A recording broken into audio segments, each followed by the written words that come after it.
자, 리키 것 신드롬이라고 들어보셨어요? 장누수증? 저런. 자, 괜찮습니다. 제가 말씀드릴게요.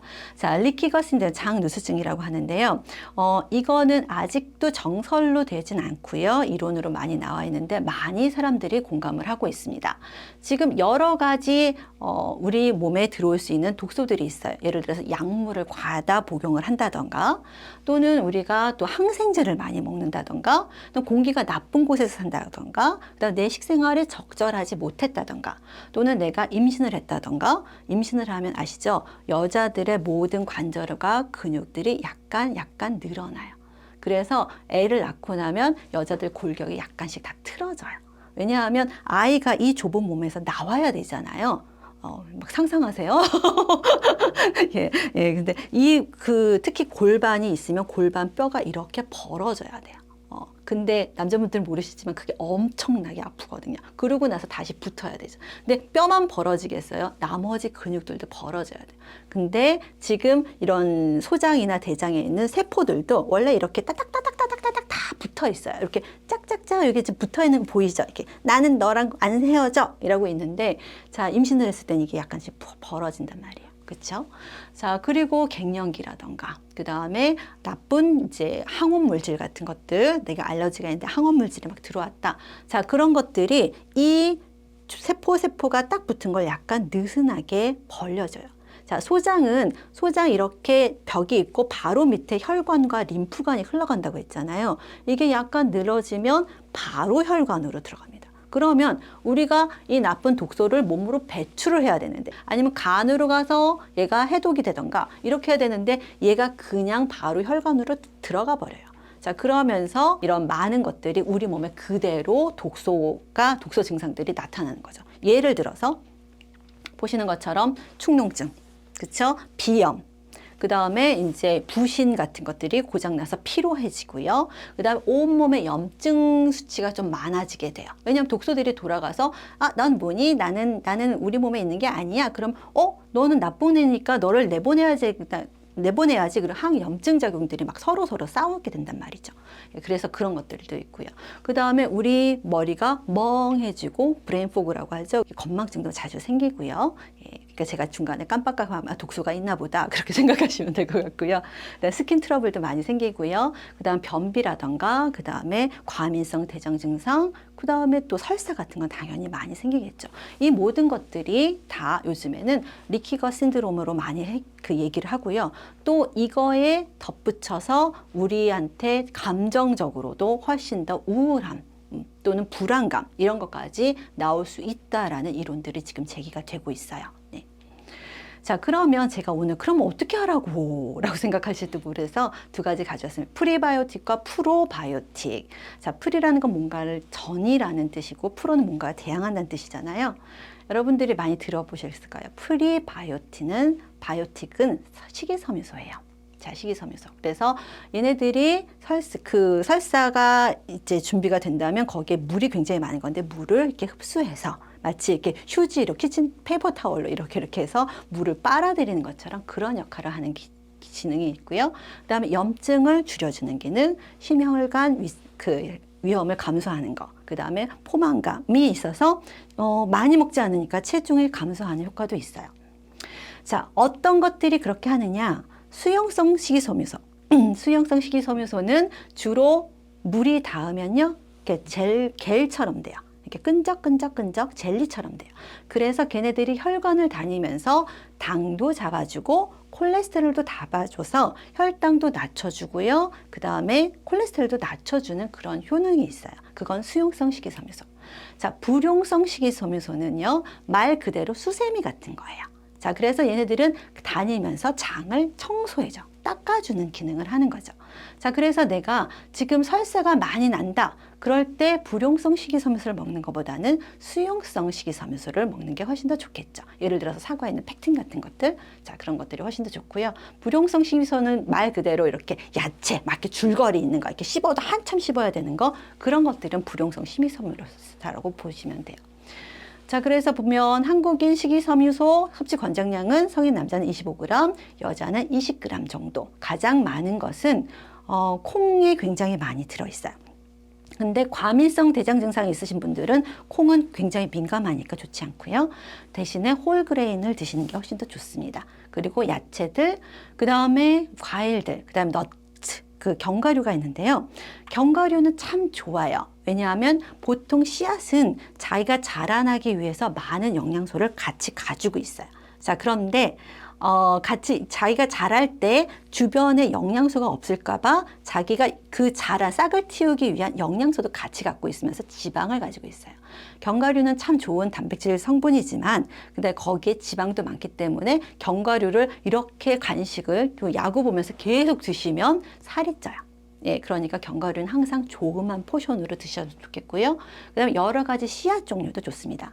하지만 장 개실증이 있으신 분들, 이렇게 장에 포켓처럼 폭폭폭폭 이렇게 볼록볼록 나오시는 그런 분들은 씨앗류를 드시면 안 돼요.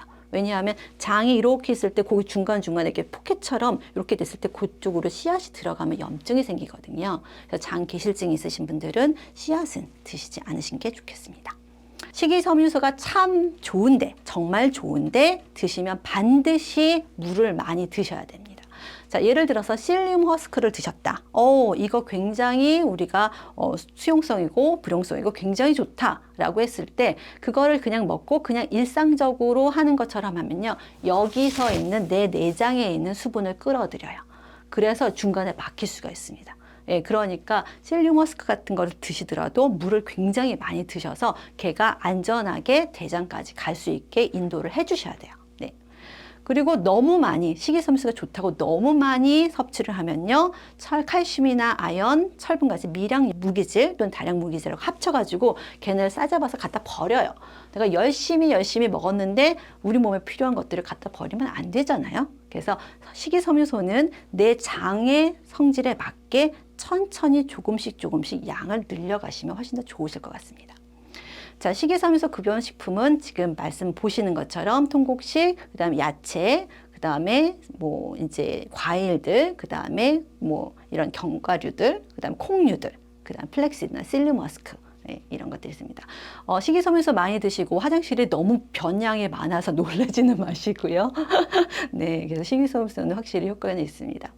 자, 과민성 대장 증후군은 간단하게 말씀드릴게요. 여기 뉴리TV에서 우리 과민성 대장 증후군을 한번 다뤘으니까 필요하시면 그 영상도 같이 보시면 좋겠습니다. 그래서 이리터블 바울 신드롬이라고 해서 IBS라고 하고요. 복부팽만이나 변비나 설사라던가 또는 뭐 복합적으로 이게 한꺼번에 그 증상들이 왔다 갔다 하는 경우가 있는데 병원 가서 장 내시경 검사를 해도 아무 이상은 없다고 해요. 그러니까 사람은 난 힘들어 죽겠는데 어떡하지? 막 하는데요.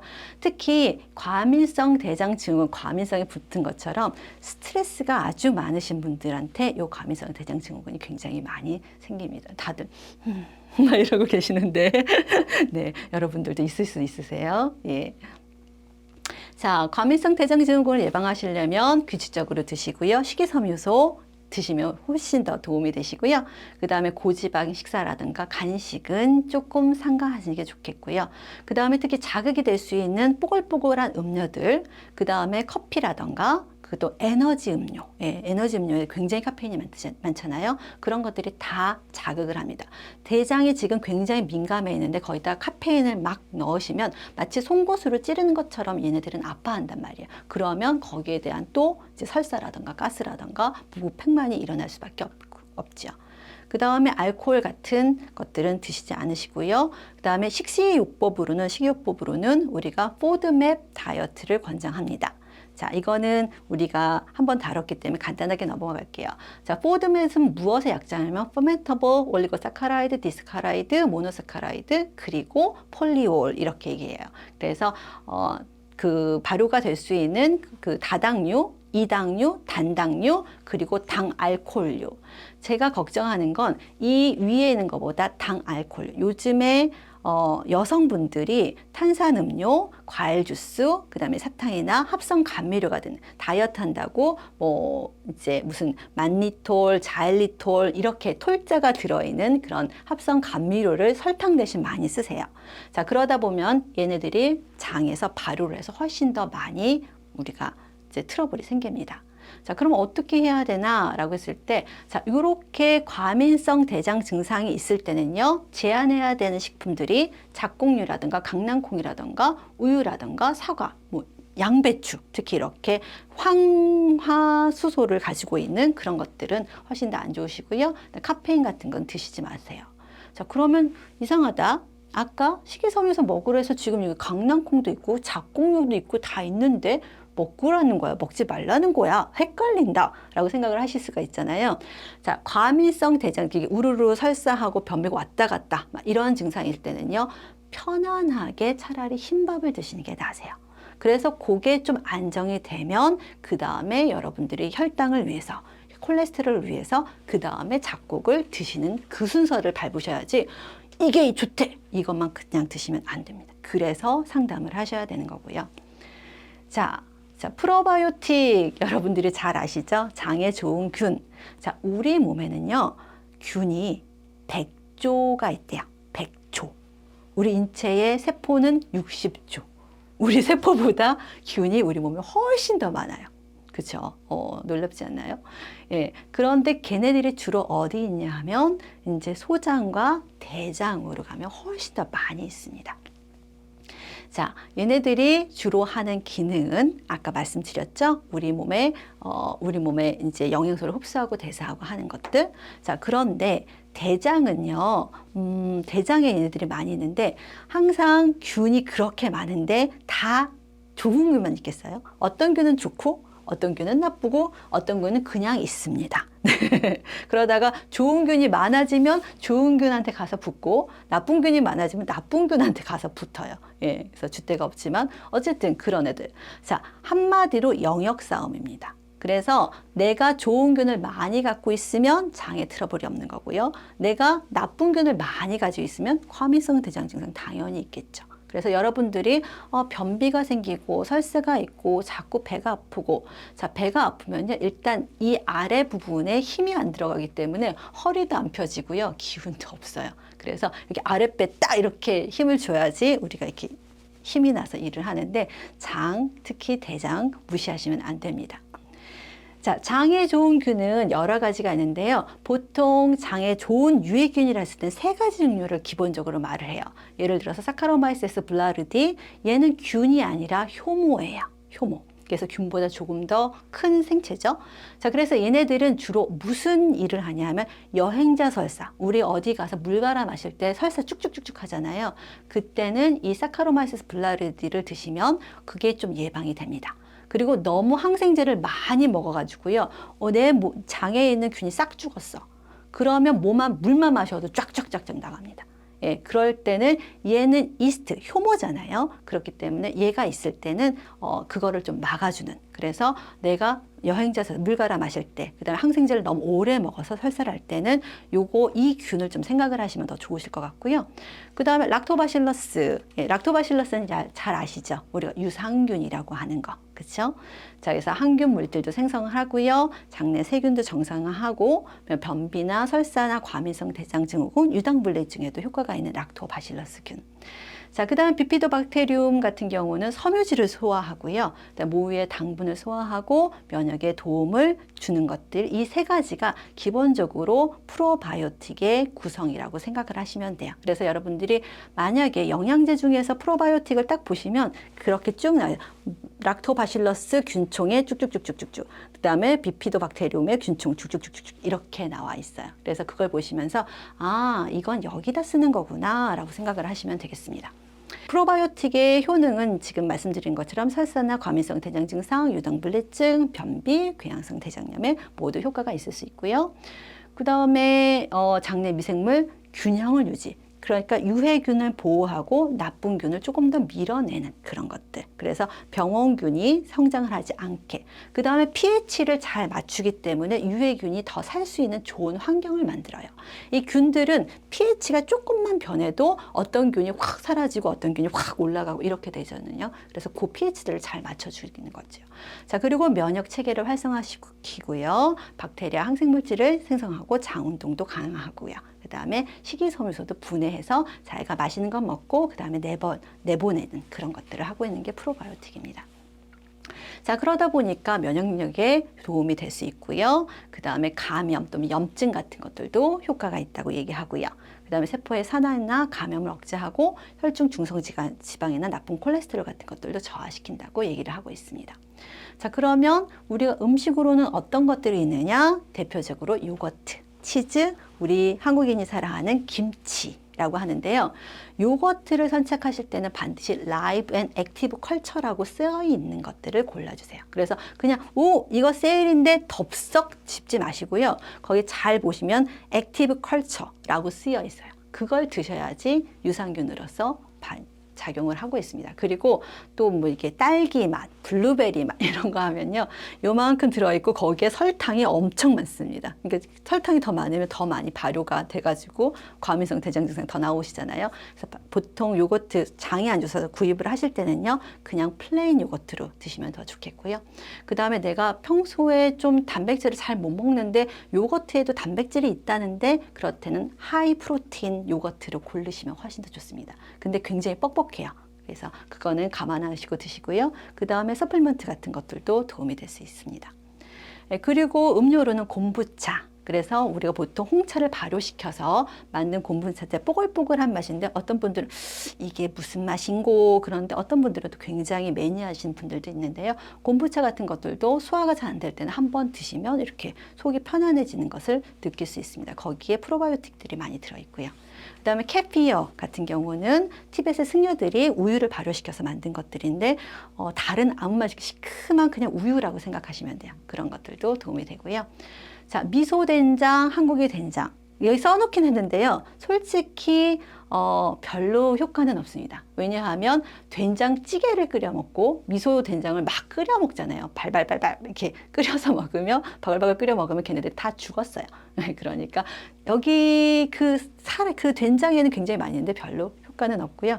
또 좀 짠 것도 문제가 됩니다. 김치는 다량의 유산균, 비타민C가 발효를 하면서 아주 50배는 쭉 올라가기 때문에 굉장히 좋죠.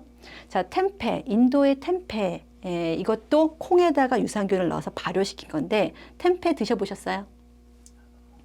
템페는요 이렇게 딱딱하게 되어 있는데요 엄청 짜요. 진짜 엄청 짜요. 그래가지고 제가 이걸로 음식을 하다가 이거는 식이섬유소 먹다가 고혈압으로 죽겠다 이렇게 생각이 들어서 조금 걱정이 되는 그런 어쨌든 이것도 프로바이오틱이 들어있고요.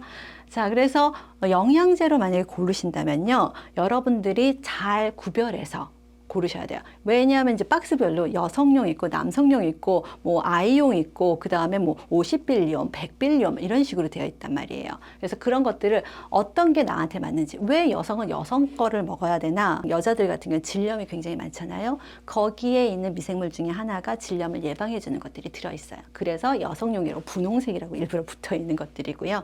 그 다음에 이제 여행자 설사 쪽은 아까 말씀드렸던 사카로마이시스 블라리디가 있는 것들이 여행자 설사고요. 그다음 IBS 같은 것들도 거기에 맞는 균총을 따로따로 만들기 때문에 여러분들이 잘 보시고 선택하시면 좋겠습니다. 그리고 냉장용인지 아니면 세이프인지 그거 한번 구분을 해보셔야 돼요. 자, 이 차이는 뭐냐 하면 냉장용은 거기에 쓰여 있는 그대로의 그 균수가 들어있어요.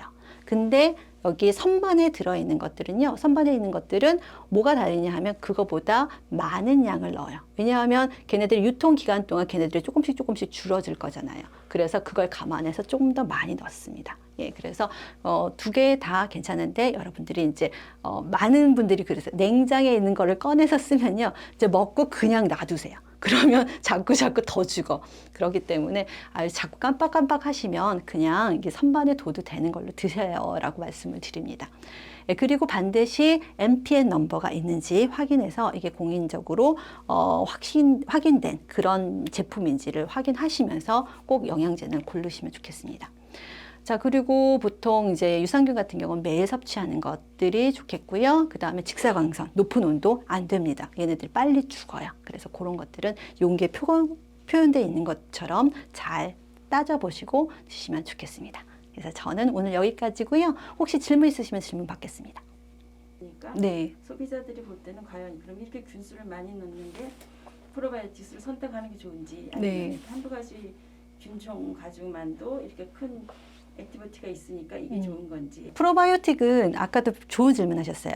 한 가지 종류인데 도우지가 높은 거, 그다음에 여러 가지 합쳐서 도우지가 높은 거. 자, 그거는 아까도 말씀드렸듯이 여행자 설사라든가 내가 특별한 어떤 질환이 있다라고 했을 때, 예를 들어서 사카로마이세스 블라리디 같은 경우는 그것만 있는 경우도 있어요. 그것만으로도 하이 도우지가. 왜냐하면 그분은 여행을 가실 거니까.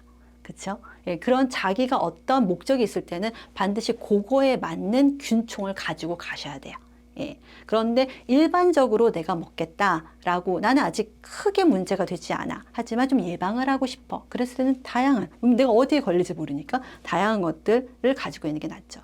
그리고 도우즈 같은 경우도 나는 아무 증상이 별로 없는데 예방하고 싶다. 그럼 그렇게 하이 도우즈를 드실 필요가 없어요. 근데 반면에 나이가 많으신 분들 같은 경우는 이제 언제나 항상 대부분 설사, 변비 갖고 계시거든요. 그랬을 때는 보통 시니어 프로덕트라고 해서 도우즈가 보통 일반인보다는 좀 높아요. 그리고 종류가 많아요. 그래서 연령대에 따라서도 또 달라요. 그리고 또 아까 말씀드렸듯이 남자든 여자든, 그래서 남자 여자 굳이 왜 구분은 해놨어 라고 하면, 여자들 같은 경우는 훨씬 더 프로바이오틱과 프리바이오틱이 섞여 있는 것들이 훨씬 더 많아요. 왜냐하면 여성들이 과민성 대장 증상이 더 많으니까. 그래서 이렇게 컴비네이션 되어 있는 것들도 되게 많고요. 그래서 프로바이오틱을 선택할 때는 물어보셔야 돼요. 내가 지금 질염이 있어요. 그래서 난 이걸 먹고 싶은데 여기에 지금 어떤 것이 저한테 맞을까요? 라고 하면 상담을 해드립니다. 예. 네, 감사합니다. 수고하셨습니다. 네.